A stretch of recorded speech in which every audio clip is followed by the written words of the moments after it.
नमस्कार, मैं हूं नेहा श्रीवास्तव और आप देख रहे हैं बजट पर खास चर्चा। और मैं हूं आपके साथ राजश्री थवाई। चलिए बात कर लेते हैं आज के बजट में क्या कुछ खास रहा। तो मध्य प्रदेश विधानसभा में वित्त मंत्री जगदीश देवड़ा वित्तीय वर्ष 2026-27 के लिए 4,38,317 करोड़ रुपए का बजट पेश करते नजर आए। तो डॉक्टर मोहन यादव सरकार का ये तीसरा और बतौर वित्त मंत्री देवड़ा का 7वां बजट है। वित्त मंत्री देवड़ा ने कहा है कि हमारी सरकार का उद्देश्य हर हाथ को काम देना है। तो सरकार ने 2026 को किसान कल्याण वर्ष घोषित किया है। पीएम फसल बीमा योजना के लिए 1,299 करोड़ और सीएम कृषक उन्नति योजना के लिए 5,500 करोड़ का प्रावधान किया गया है। इसके अलावा 720 करोड़ ब्याज मुक्त ऋण के लिए और 3,000 करोड़ से 1 लाख सोलर पंप दिए जाएंगे। मत्स्य उत्पादन के लिए 412 करोड़ रुपए और मुख्यमंत्री मजरा टोला सड़क योजना के लिए 21,630 करोड़ मंजूर किए गए हैं। तो श्रम विभाग को 1,335 करोड़ का प्रावधान प्रस्तावित है, जबकि जनधन सुरक्षा बीमा और अटल पेंशन योजनाओं में करोड़ों पंजीयन दर्ज हैं। वित्त मंत्री ने कहा कि ये पीएम के सपने को साकार करने वाला बजट है। हर नारी को न्याय हमारी सरकार का उद्देश्य है। हम देश के तीसरे युवा प्रदेश हैं और युवाओं के हाथ को काम मिले, ये हमारा संकल्प है। बजट में लाडली बहना योजना के लिए 23,882 करोड़ रुपए का भी प्रावधान रखा गया है।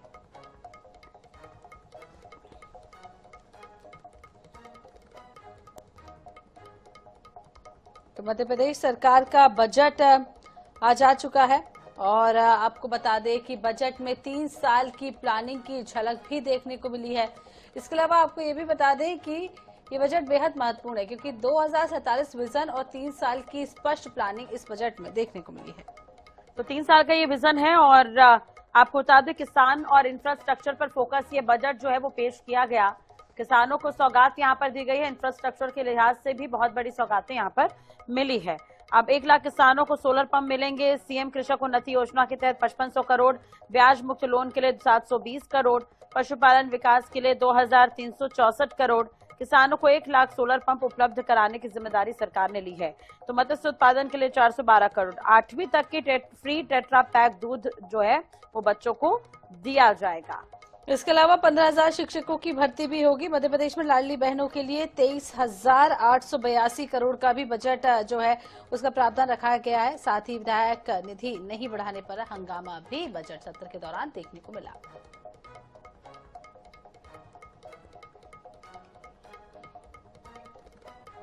तो चलिए रायपुर से बड़ी खबर, चुनाव आयोग ने किया राज्यसभा चुनाव के तारीख का ऐलान। तो 10 राज्यों के 37 सीटों पर चुनाव की घोषणा। छत्तीसगढ़ से 2 राज्यसभा सीट पर चुनाव होना है।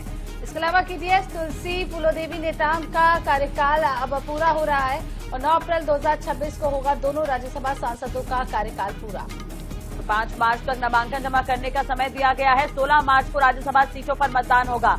तो 5 मार्च को नामांकन जमा होगा और 16 मार्च को राज्यसभा सीटों पर मतदान होगा। तो ये बड़ी और अहम खबर हम आपको बता रहे हैं इस वक्त की। चुनाव आयोग ने राज्यसभा चुनाव की तारीखों का ऐलान कर दिया है। 10 राज्यों के 37 सीटों पर अब चुनाव की घोषणा और छत्तीसगढ़ से 2 राज्यसभा सीटों पर चुनाव होना है।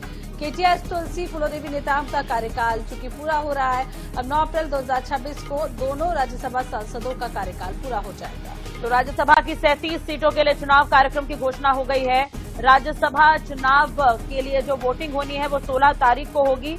नामांकन की आखिरी तारीख जो है वो 5 मार्च रखी गई है और 16 मार्च को वोट डाले जाएंगे और उस दिन ही रिजल्ट भी आ जाएगा। खबर बता रहे चुनाव आयोग ने राज्यसभा चुनाव के लिए तारीखों का ऐलान कर दिया है। तो आपको बता दें कि 245 सदस्यों वाली राज्यसभा में 233 जो है वो चुने जाते हैं और ये चुनाव 6 साल के चक्र का हिस्सा है। चुनाव आयोग ने पहले इन राज्यों के मुख्य निर्वाचन अधिकारियों को रिटर्निंग हुआ है कि जीवित लोगों को मृत दिखाकर जाली मृत्यु प्रमाण पत्र और फर्जी आधार और KYC दस्तावेज से भी दावा किया गया। तो इसी के साथ एक रिटायर्ड कर्मचारी को भी कागजों में मृत बताया गया जबकि वो जिंदा मिला है। तो मुख्य आरोपी राजेश कनौजिया है जो ऑनलाइन सेवा केंद्र चलाता है। तो आपको बता दें कि लोगों की जानकारी लेकर फर्जी कागजात ही तैयार करता था। पुलिस ने फिलहाल इसे गिरफ्तार किया है। नकदी और डिजिटल सबूत भी जब्त कर लिए हैं। तो वहीं अन्य आरोपियों की तलाश जारी है।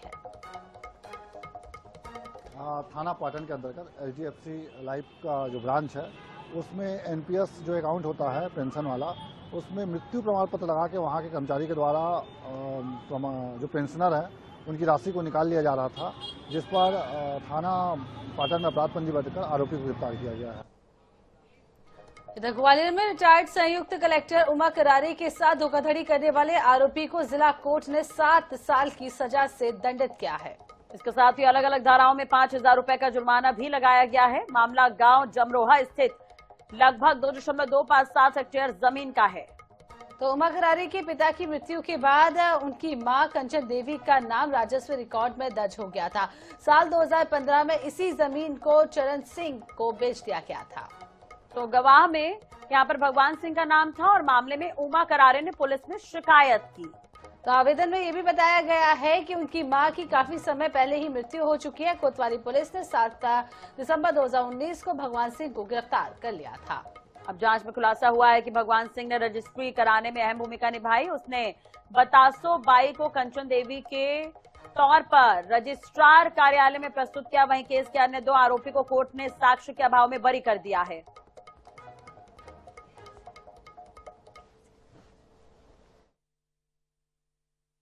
आरोपी भगवान सिंह नाम का था, जिसने कि एक फर्जी महिला को खड़ी करके उसकी रजिस्ट्री संपादित कराई थी, जिसका प्रकरण थाना कोतवाली में पंजीबद्ध किया गया था।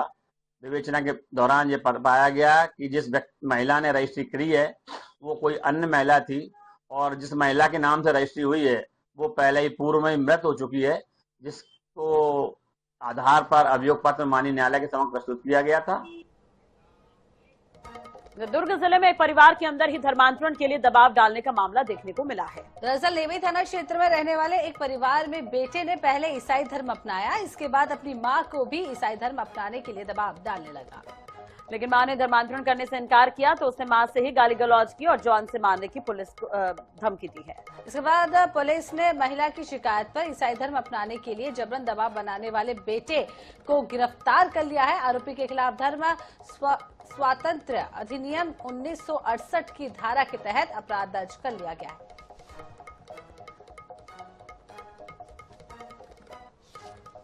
थाना नेवाई के अंतर्गत प्रार्थी द्वारा आकर रिपोर्ट दर्ज कराया गया कि उनकी धार्मिक भावनाओं को आहत करते हुए उनके घर में रखी मूर्तियों वगैरह को फेंकवाने के लिए दबाव डाला जा रहा है, जिसको तस्दीक कराने के उपरांत अपराध पंजीबद्ध किया गया। इसमें एक आरोपी हुसांग वर्मा को गिरफ्तार किया गया है।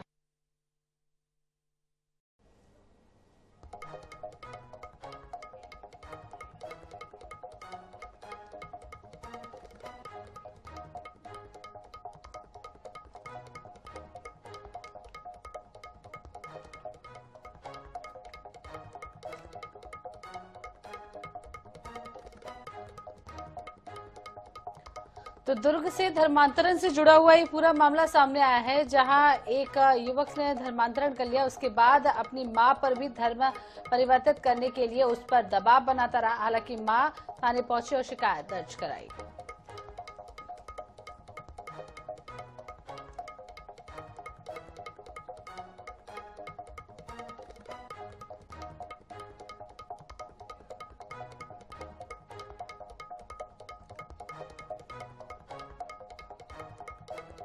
चलो एक बार फिर से तस्वीरें आपको दिखाते हैं। डीएड अभ्यर्थी लगातार प्रदर्शन कर रहे हैं और एक बार फिर से प्रदर्शन की तस्वीरें सामने आ रही है और ये सीधी तस्वीरें आप देख सकते हैं। रोकने के लिए वाटर कैनन का इस्तेमाल किया जा रहा है। मोनिका हमारे साथ जुड़ गई है। मोनिका, क्या ये तस्वीरें तूता धरना स्थल की है जहां पर ये प्रदर्शन चल रहा है? जानकारी आपसे चाहेंगे। और भी ज्यादा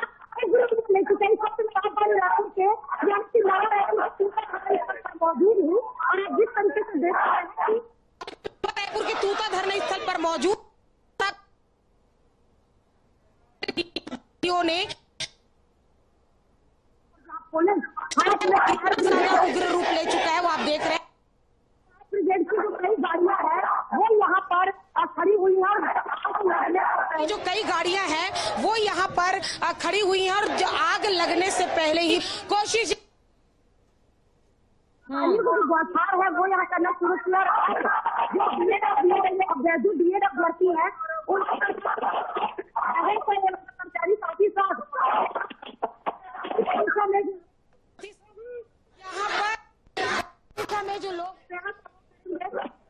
तो रिक्त 2300 पदों की नियुक्ति के लिए ये प्रदर्शन था। अंगारों पर चलकर ये नेहा प्रदर्शन करने वाले थे, उससे पहले ही पानी डाल दिया गया यहाँ पर प्रशासन की तरफ से। नहीं मिला क्या करें, चलना ही आखिरी रास्ता है हम लोग के पास, कब तक बैठे रहे संतावन।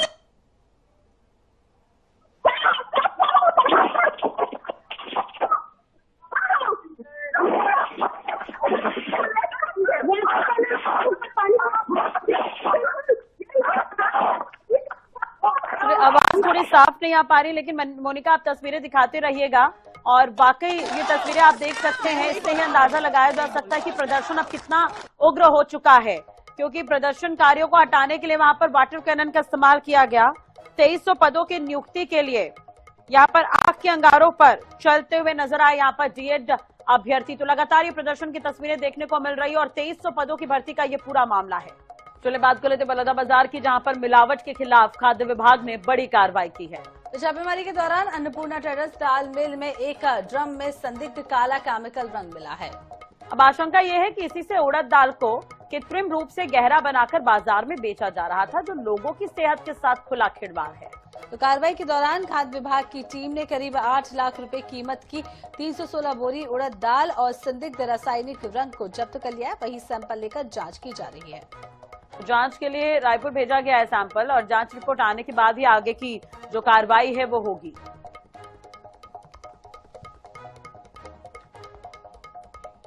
रायसेन में एक महिला किसान ने कलेक्टर को पत्र लिखकर इच्छा मृत्यु की गुहार लगाई।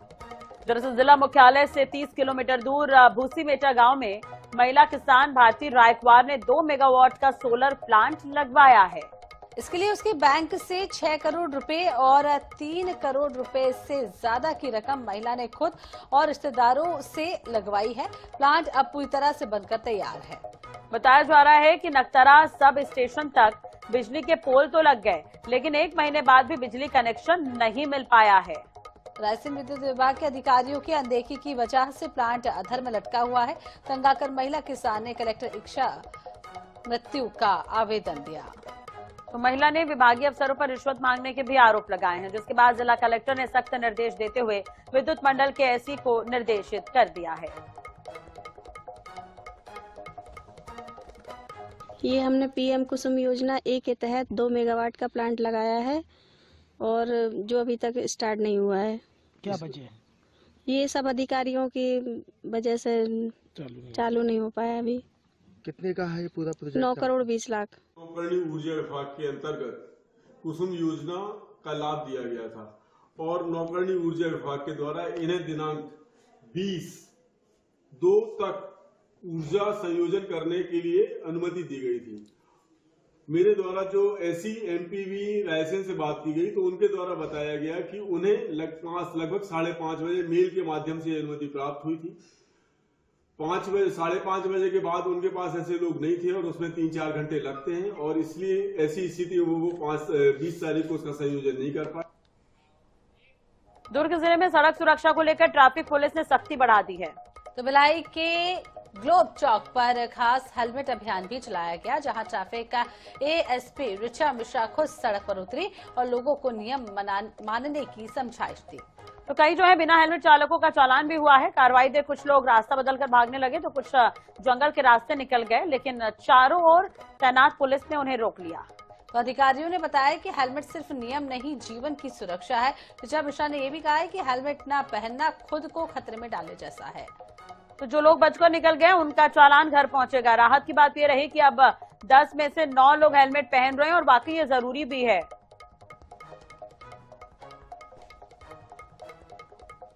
लोगों से अपील यही है कि अपनी जान की परवाह करिए, जो हम हमेशा कहते हैं, क्योंकि सबसे ज्यादा दुर्घटनाएं जो है हेलमेट पहनने के नहीं कारण नहीं होती है।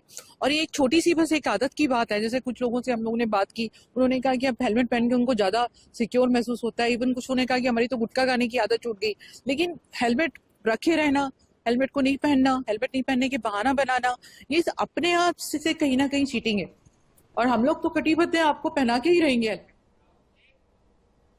इधर भिलंदा जनपद क्षेत्र के ग्राम झाली में सरपंच और सचिव की मनमानी के चलते जनसुनवाई नहीं हो रही है, और जबकि मध्य प्रदेश सरकार ने लोगों की समस्याओं के निदान करने के लिए प्रति मंगलवार जनसुनवाई करने के स्पष्ट निर्देश दिए हैं। इधर मंगलवार को जनसुनवाई में ग्रामीण पहुंचे, परंतु सचिव सरपंच नहीं पहुंचे। नाराज ग्रामीणों ने पंचायत भवन के सामने सरपंच सचिव के खिलाफ जमकर नारेबाजी की और दोनों पर गंभीर आरोप लगाए हैं। ग्रामीणों का आरोप है कि झाली में कभी भी जनसुनवाई नहीं होती है, सरपंच और सचिव मिलकर भ्रष्टाचार कर रहे हैं। ग्रामीण सवाल न पूछे इसलिए पंचायत भवन में नहीं आते हैं।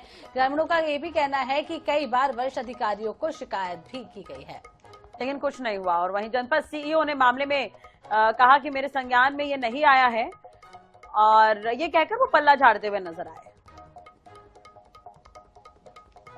हमारे पूरे गांव की ये समस्या है, एक तो अनपढ़ लोग हैं गांव में, वो जानकारी है नहीं बेचारे की, तो उन्होंने क्या किया, उनके आधार कार्ड और वोटर ये खाता वाता लेके रोजगार के नाम से लेकर उनके निकाल रहा पैसा वो, और मेंबर साहब को ले गया तो मेंबर साहब को एक मीटिंग में नहीं बुलाया।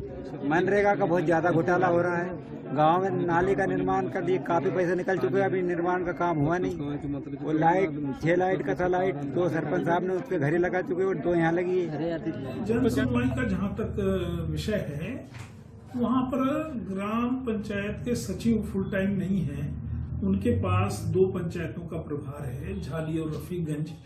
इसलिए मैं यह सुनिश्चित नहीं कर पाता कि दोनों पंचायत में उपस्थित रहें। वहां पर रोजगार सहायक मोती सिंह बारेला पदस्थ हैं, वे जरूर रहे होंगे और यदि नहीं रहे होंगे तो हम लोग विचार करेंगे कि उन पर कार्रवाई की जाए।